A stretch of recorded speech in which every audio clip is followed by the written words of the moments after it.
right, we're going to try this again. Some Ralph S. Mouse and some Zoe. All right, Zoe, pay attention, behave, and I'll tell you, we're going to find out what happens to Ralph S. Mouse. All right, are you ready?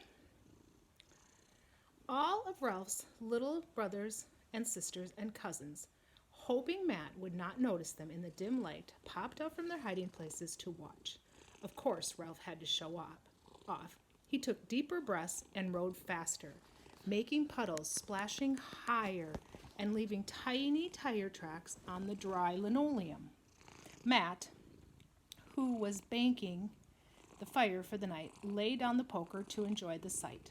Unfortunately, the little relatives were not satisfied. Not now. Once Ralph's indoor relatives had been happy to have Ralph push them up and down the halls on his motorcycle, but this treat was not enough for his rowdy outdoor relatives. They wanted to ride the motorcycle by themselves, so now all the mice wanted to ride.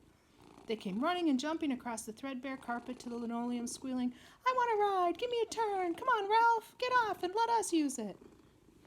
Ralph started to whiz around in a figure eight when his tires slipped and the motorcycle tipped. He lost control and landed in icy, dirty water. The daring outdoor mice waded out to grab the motorcycle, but Ralph was quick. Dripping and shivering, he sprang back on the seat and rode off, avoiding clutching paws. If only he could make his relatives behave.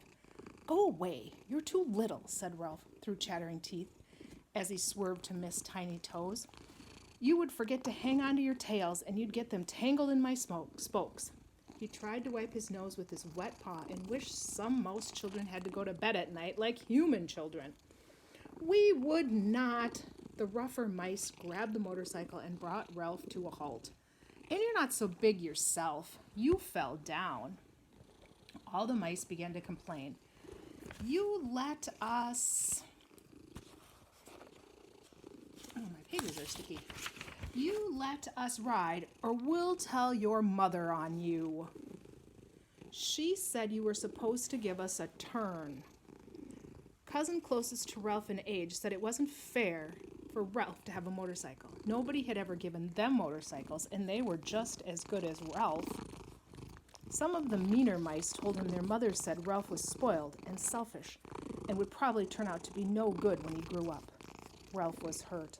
"I am not spoiled, and I am not selfish," he insisted as he tried to drag his motorcycle away from all those clutching paws. In his heart, he did not feel selfish. He only wanted something that was his alone.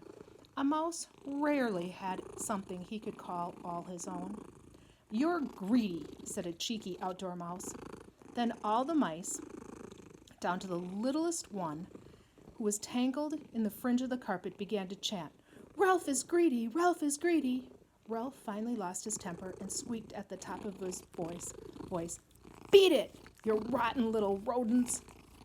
Try and make us." The outdoor mice were defiant, but Ralph could tell they were not as brave as they pretended to be. Shocked and hurt by such strong language, the indoor mice, fell silent. They looked at Ralph with such sad eyes that Ralph was ashamed. "You said bad words," said one, his voice filled with reproach. "I'm going to tell on you," said another.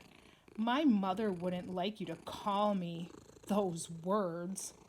Ralph felt terrible. "Aw, come on," he said. "It's just that my motorcycle is wearing out. The tires are thin, and if they wear out, where am I going to get another pair?" The little mice would not accept this excuse. "We've never had a motorcycle at all," said one of them. "I know, but..." began Ralph, not knowing how to finish. It was not his fault his young relatives did not have motorcycles. Still, maybe he had used language a little too strong for little ears. He was only trying to make his pack of pushing, shoving, grabbing relatives behave. Matt must have understood Ralph's feeling, for he came to his rescue. "Shoo!" he said in a loud enough voice to frighten little mice, but not loud enough to terrify them. The words sent them scrambling back to their hiding places. "Thanks," said Ralph. Think nothing of it. Matt gave the fire one last poke before he retired for the night. He left the rapidly drying puddles for Ralph, who took another turn through them. Although the water still fanned out from his wheels, somehow the fun had gone out of riding that night. Wearily, Ralph pushed his motorcycle back to the cave under the clock where it was safe. Even though he was wet and numb with cold, he lovingly wiped mud and paw prints from his chrome spokes with little bits of shredded Kleenex. When he began to wipe his exhaust pipes, he discovered they wiggled, loosened by all those tugging paws. The real shock absorber was also loose.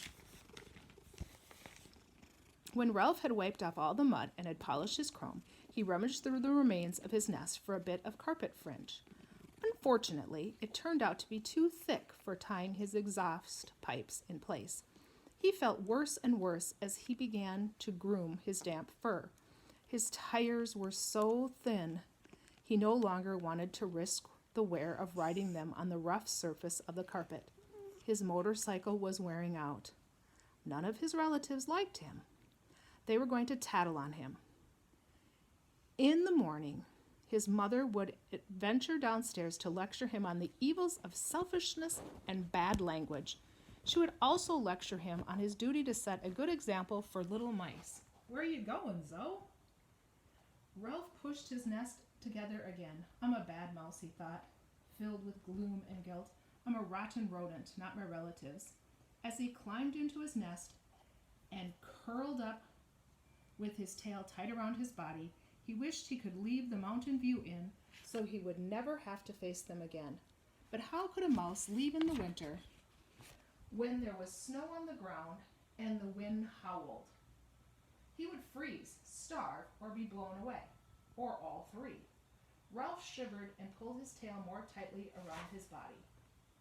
All right, if you can see the orange cat, that is Oliver. The black one was Zoe.